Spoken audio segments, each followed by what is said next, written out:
Hi guys, welcome to my channel. My name's Marlen. Happy Monday. Today we're going to be making another salsa. We're going to be making the salsa in the air fryer. This salsa is so easy to make. It's done in less than 10 minutes and it's so yummy. It pairs with absolutely any food or you can enjoy it just with chips. So let's go ahead and get started. These are the ingredients that you need to make the salsa in the air fryer. I have 2 jalapenos, 1 chile serrano, 1 tomato, 4 tomatillos, they're small, 1 garlic clove, a piece of white onion, some cilantro, and I like to season my salsa with 1 tablespoon of nor de pollo, or you can always use salt to your liking. We're going to be making the salsa in the air fryer. It's done in less than 10 minutes. This salsa is not spicy, so if you want it a little bit more spicy, you can add a little bit more jalapeno or chile serrano. I'm going to start by preheating my air fryer. I'm going to set the temperature at 390 degrees for 8 minutes. I'm going to preheat all of this. You can also make this salsa on the stovetop. You just place all the ingredients in a frying pan. Make sure you char them and that they are fully cooked. You might have to adjust the temperature and the time of cooking for the ingredients depending on the air fryer.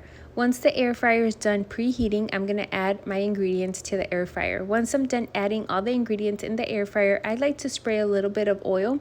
I'm using avocado oil, but you can use any oil that you have on hand. This salsa is not spicy. Its taste is absolutely delicious. But if you want your salsa to be a little bit more spicy, you have to add a little bit more chile serrano or chile jalapeno. We're going to let this cook for 8 minutes. After 8 minutes, my ingredients are fully cooked. This is what they look like. They kind of have a char on the outside. This is going to give the salsa so much more flavor. We're going to transfer all the ingredients to a blender cup, a blender, a food processor, whatever you have on hand. I'm going to add 1/4 cup of water. That way the ingredients can blend well. And I like to season my salsa with 1 tablespoon of chicken bouillon, but you don't have to use the chicken bouillon. If you don't like to use it, you can always add salt to your liking.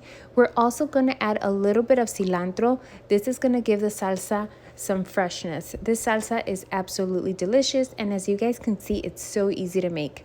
I like to pulse my salsa. I like the salsa to be kind of thick and chunky, but that's my personal preference. You can make it however you like it. You can have a smooth salsa. You can add more water to it as well. It's up to you. And this is what the salsa looks like. It's a thick, chunky salsa. This salsa is full of flavor. You have the flavor from the serrano peppers, from the jalapeno, from the tomatillo, the sweetness from the tomato, the freshness from the cilantro. It's absolutely delicious. And as you guys can see, it's so easy to make. This salsa is not spicy at all. So if you want your salsa to be a little bit more spicy, you can add more chile serrano. I hope you guys like this recipe and give it a try. Thank you so much for watching. I will see you guys in the next video.